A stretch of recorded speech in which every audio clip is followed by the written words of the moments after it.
Good morning. Thank you, General Dunbar. General officers, NGAUS board, members, and special guests. I appreciate the invite to speak to you briefly today and the opportunity to attend your conference. It's been a great weekend. And it was just a little over 3 short weeks ago that we concluded the 48th annual conference of the Enlisted Association of the National Guard of the United States in Des Moines, Iowa.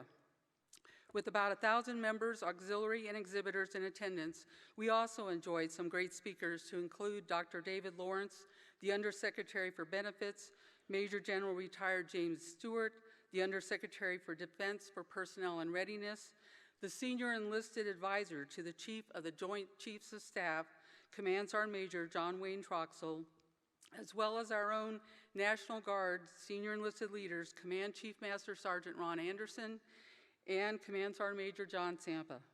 We were also very happy to have all of the Army National Guard State and Division Command Sergeants Major from across the 54 join EANGUS for much of our conference as a result of Command Sergeant Major Sampa's scheduling of his conference to coincide with EANGUS.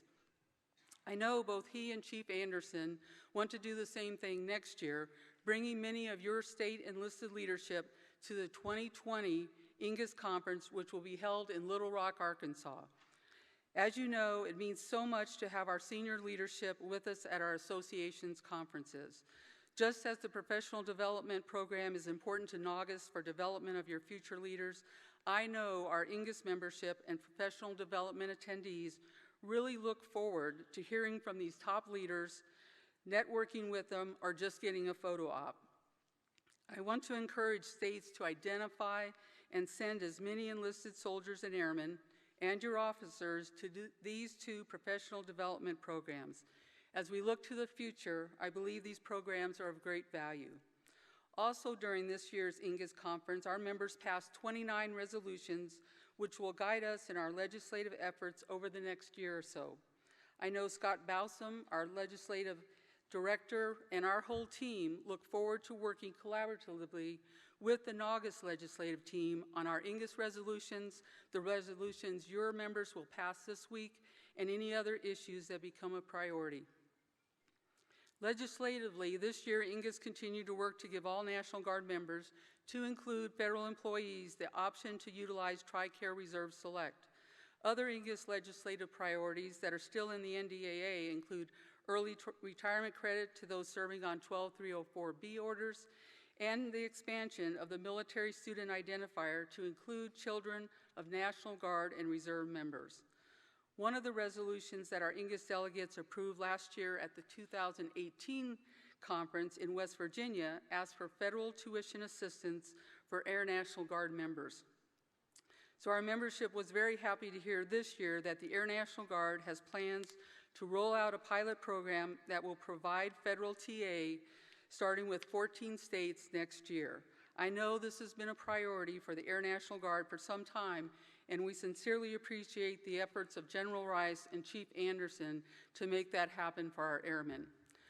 Additionally, based on concerns expressed by our members at our legislative workshop in February, and in collaboration with the VA, EANGUS worked with elected officials to initiate the Care and Readiness Enhancement for Reservists Act of 2019, which aims to expand eligibility for mental health treatment for members of the National Guard and Reserve. On May 29th of this year, EANGUS Executive Director Frank Yoakum and I met with Secretary of the VA, Robert Wilkie, to discuss several education and benefit-related initiatives, as well as the VA's suicide prevention efforts for National Guard members. This had a focus on outreach and expanding VA eligibility for mental health care for previously non-federally activated reserve component members.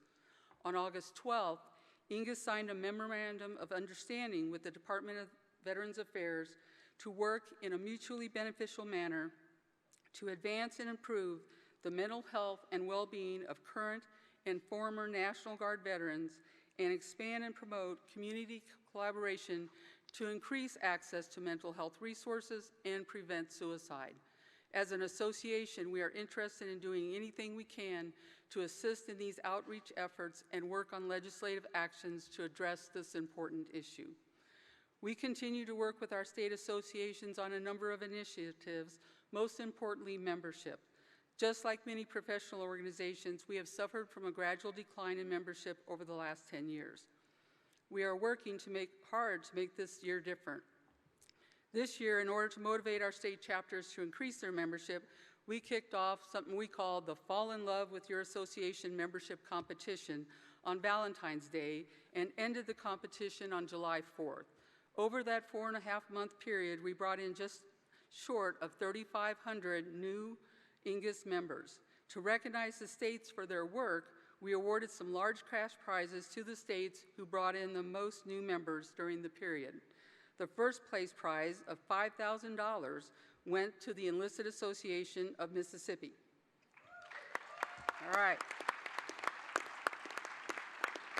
Additional cash prizes went to our second place winner, $2,500 to Arkansas. I know they're out there somewhere, thank you. And receiving $1,000 was in third place was Alabama. As a result of the competition, we have more members on our rolls right now than we finished at the end of 2018, so that's encouraging, but we need to keep that momentum going through the end of the year. To that end, I have one ask for you all, if I might. Whether you are a combined officer and enlisted association or you have a separate enlisted association, if you're not already doing it, I would ask that you talk to your soldiers and airmen about EANGUS. Assist your state associations wherever you can and allow us to educate the enlisted force about EANGUS. There are still so many that do not know that we exist or what we are doing on their behalf. So I ask for your help to share our EANGUS story at your local level. Speaking of telling our story, I think it was General Reese that mentioned yesterday that we don't always do the best job of telling our National Guard story. I think the same is true for our associations. We must tell our story and we must continue to educate the members of the National Guard about our associations. We've had some significant victories in legislative efforts in the past, but we cannot stand on the past alone. Current soldiers and airmen want to know what we are doing for them now and why they should join a professional association like EANGUS or NGAUS. General McConville talked about the reasons why people join the military, and he listed 3. To find purpose, for a sense of belonging, and for a pathway to success. If you think about it, I believe our associations provide all 3 of those to our National Guard members, officer and enlisted. I think everyone here understands the value of association membership. We just need to continue to share our story and show that we are committed to working for those soldiers and airmen who will follow behind us. To wrap this up, at EANGUS we believe that our non-commissioned officers and enlisted personnel are a vital part of our nation's fighting force, and just like your theme says, they are some of America's greatest treasures. Over a year ago, EANGUS commissioned a well-known military artist, Mr. Larry Selman, to paint a special portrait to recognize the non-commissioned officers and enlisted members of the National Guard. In November of last year, we revealed the portrait for the first time. I thought I would share it with you now in case you haven't seen it before. So there it is.